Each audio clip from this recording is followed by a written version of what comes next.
So guys, ang pangutana ni sir, panahon ba daw nga mo cancel ta, makuhaan ba tag e-coins? Kinsay na idea? Makuhaan tag e-coins dili? Walay idea? Okay guys, inani ha, muanyo ko nga maminaw sa ta, mintras nagstorya ko diri, paminaw sa mo. So again guys, the moment nga ang order ma-cancel, from the word cancel, wala gyud e-coins nga makuha.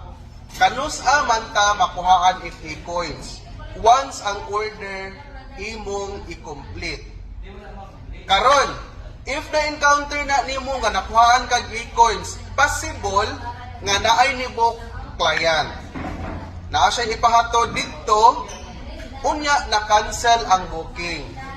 Pagka-cancel sa booking, imo ra gihapon gipadayon ang transaksyon.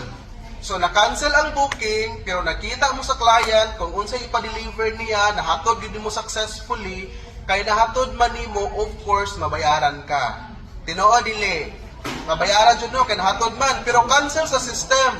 Unsay problema ato sir? Ni income si driver, pero wala ni income si company. Take note, ang inyong booking is actually matrack jud na namo because nakasatellite mo. The moment nga ang booking ma-cancel, unya ma-detect sa system nga naabot ka sa pick-up o naadto sad ka sa destination, automatic kato nga booking ma-forward sa monitoring specialist. Si monitoring specialist mag-imukandak og investigation. Unsay una buhaton? Tawagan si customer.